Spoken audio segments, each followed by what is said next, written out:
LiSTNR production. A stolen car. A drunken joyride. And a woman left with injuries so severe she'll live with them for the rest of her life. What happens when a crime becomes a civil lawsuit? When the thief becomes the victim? I'm Dan Mullins. This is Crime Insider's Judgment, a deep dive on a judge's final verdict of a crime and what transpired to incite that judgment. Miller versus Miller was a High Court case that forced Australia to confront a brutal question. Can you sue your partner in crime if you are hurt during the crime itself? This is a story about recklessness, responsibility, and the razor-thin line between justice and hypocrisy. And it begins on a warm Friday night in Perth, Western Australia. I'll read from the transcript of the High Court appeal judgment handed down by Chief Justice Robert French and Justices William Gummow, Kenneth Hayne, Dyson Hayden, Susan Crennan, Susan Kiefel, and Virginia Bell. Early in the morning of 17 May 1998, the appellant, Danelle Miller, then aged 16 years, wanted to go from Northbridge, a Perth suburb, to her home in Maddington, another Perth suburb. She had been drinking, had tried unsuccessfully to enter a nightclub, and was wandering in the streets with her sister and cousins. The last train had already left. She did not have the money to pay for a taxi, so she decided to steal a car. Having started a car in the car park near the nightclub, Danelle asked her older sister, Narelle, to drive her and her younger cousin, Hayley, home. Danelle knew that Narelle had been drinking and did not hold a driver's license. The respondent, Moran Miller, was at a cab rank when he saw the car leaving the car park where it had been standing.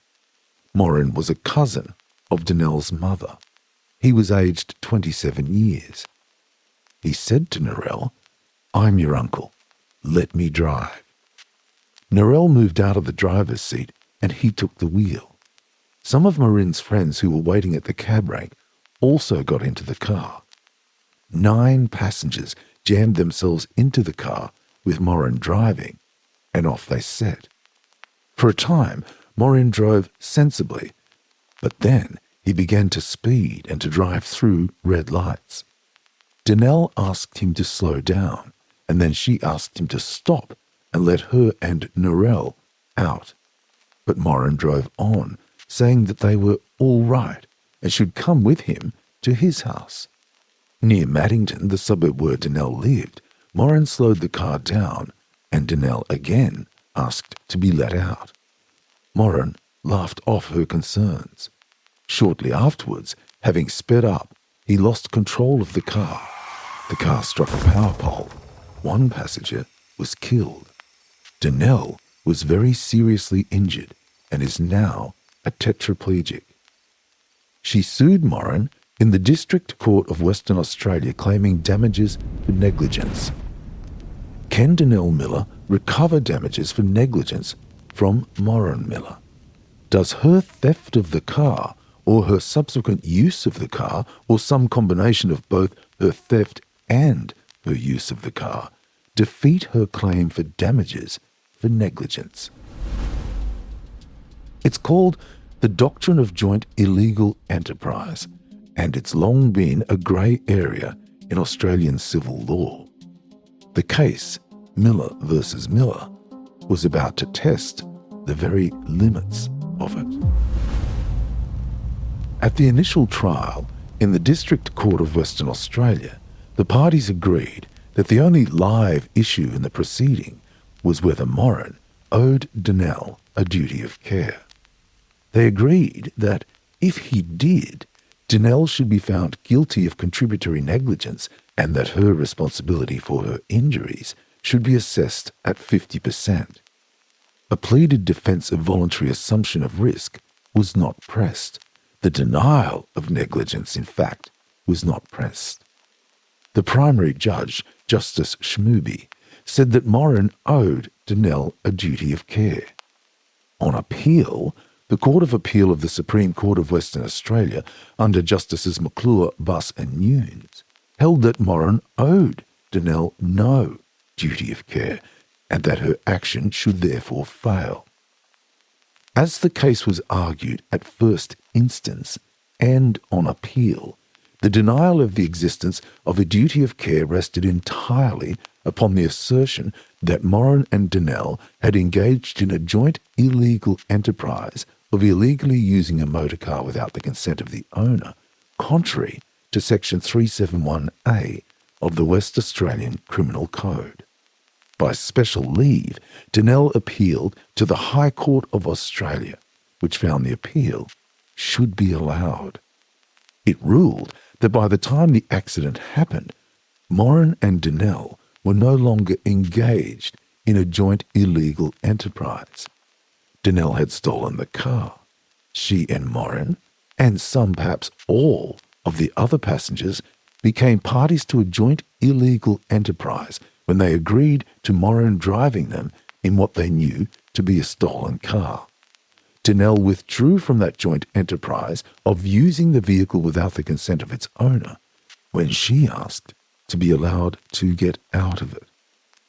To explain why Donnell's requests to get out of the car are important to the resolution of the issues in this matter, it is necessary to examine how the fact that a plaintiff has engaged in illegal conduct in the course of or in connection with events said to give rise to liability and negligence bears upon the liability of the defendant to the plaintiff.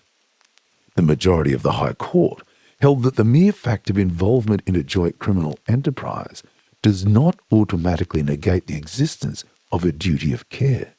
Instead, the court focused on the principle of coherence of the law.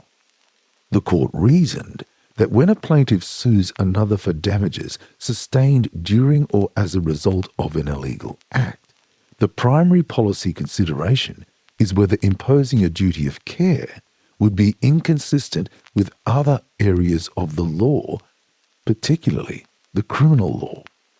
This approach replaced previous tests such as the impossibility or infeasibility test from Gala versus Preston, which had suggested that no duty of care would arise if it was impossible to determine how a reasonable person would act in such illegal circumstances. In Miller versus Miller, the court examined the statutory purposes of Section 371A of the Criminal Code. It determined that the purposes of this section extended beyond merely protecting property rights to include promoting road safety and preventing dangerous driving. The court acknowledged that if dangerous driving was a probable consequence of the illegal use of the vehicle, then it would be incongruous for the criminal law to hold a complicit passenger liable for such an outcome. Under Section 8 of the Code, which addresses common unlawful purposes, while the civil law of negligence imposed a duty of care on the driver for that same dangerous driving. However, a crucial element in the High Court's decision was Donnell's attempts to withdraw from the joint illegal enterprise. Section 8, subsection 2 of the Criminal Code allows for a withdrawal from a common unlawful purpose if a person communicates that withdrawal and takes all reasonable steps to prevent the commission of the offence. The majority found that by twice asking to be let out of the car, Donnell had effectively withdrawn from the joint illegal enterprise. Furthermore, the court determined that, in the circumstances, there were no reasonable steps available to her to prevent the continued illegal use of the car. Let's look at the High Court's finding. The High Court concluded that, from the moment Donnell effectively withdrew from the joint illegal enterprise by asking to be let out, it could no longer be said that Moran owed her no duty of care. The court held that, following her withdrawal, Moran did owe her a duty of care to drive with reasonable care. Consequently, she was able to recover damages for her injuries. The appeal was allowed, and the order of the Court of Appeal was set aside, effectively dismissing Moran's appeal to that court. Miller v. Miller is a landmark decision that clarified the illegality defence in negligence.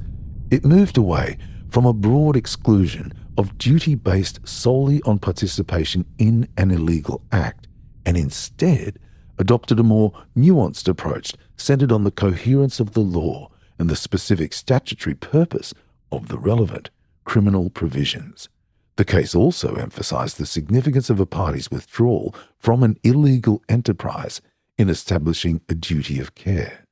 It highlighted that the relationship between parties involved in an illegal act is not static and can evolve, potentially creating a duty of care where none existed initially, especially if one party tries to disengage from the unlawful purpose. This decision ensures that courts rigorously assess the connection between the illegal act and the injury, and whether imposing a duty of care would undermine the objectives of the relevant criminal law. It reinforces the idea that even wrongdoers may be owed a duty of care, particularly if they attempt to extricate themselves from the illegal activity. Coming up, we take a deep dive on what's called withdrawal from a common illegal purpose and what it meant for Miller versus Miller.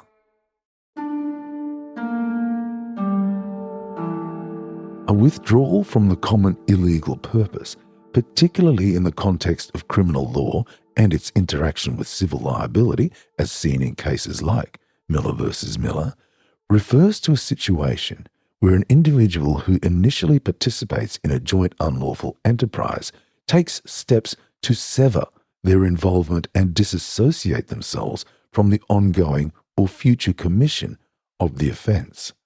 This concept is crucial because, under certain legal principles such as common purpose liability or joint criminal enterprise, an individual can be held criminally responsible for offences committed by others if those offences were part of a common plan or purpose to which they were a party. However, the law often provides an avenue for a person to escape such liability if they effectively withdraw from the common purpose before the offence is committed or completed. Let's take a look at the key elements of withdrawal. While the specific requirements for an effective withdrawal can vary depending on the jurisdiction and the specific criminal code, general principles often include communication of withdrawal. The person must clearly and unequivocally communicate their decision to withdraw from the common purpose. This communication must be made to the other participants in the enterprise. It doesn't necessarily have to be verbal. It could be inferred from actions, but it must be clear enough to signal their disengagement. Then there's timeliness. The withdrawal must occur before the offence or the critical act that constitutes the offence is committed or completed. Withdrawing after the crime is already complete or irreversible generally won't negate prior complicity. Then there's taking all reasonable steps to prevent the offence. This is often the most critical and complex element. The withdrawing party must take all reasonable steps to prevent the commission of the crime or to neutralise the effect of their prior participation. What constitutes reasonable steps is highly fact-dependent and assessed on a case-by-case basis. Examples might include warning the intended victim or authorities, attempting to dissuade or physically prevent the other participants from carrying out the crime, retrieving or destroying tools or materials previously supplied for the crime, or fleeing the scene, especially if remaining would imply continued participation. The steps taken must be genuinely aimed at frustrating the common purpose, not merely abandoning it for personal convenience or out of fear of getting caught. They must be more than a mere change of mind or passive inaction. In Miller versus Miller, the concept of withdrawal from a common illegal purpose was pivotal in determining the existence of a duty of care in negligence.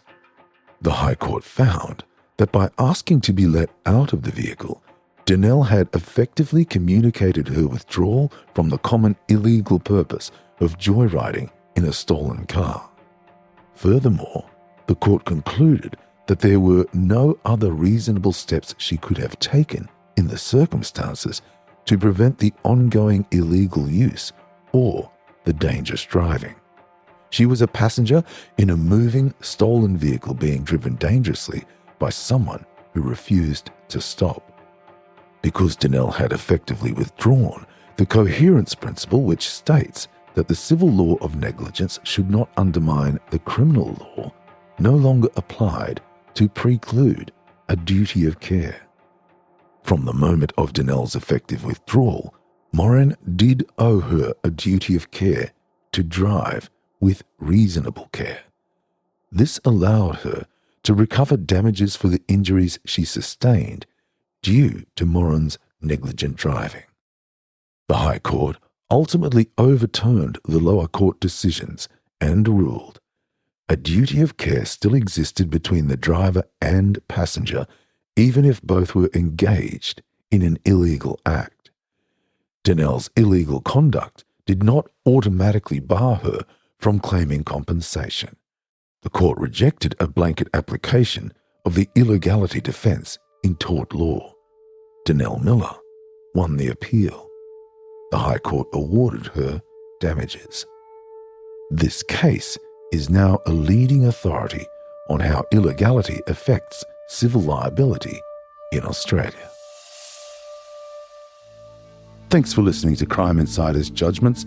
We love hearing your feedback, so please rate and review this episode. If you have a case you want us to cover, let us know via Instagram at LiSTNR Crime or TikTok at LiSTNR Crime Team. I'll be back again next Thursday with another case. I'm Dan Mullins, with sound design by Niall Fernandez. This series was recorded and produced on Gadigal land.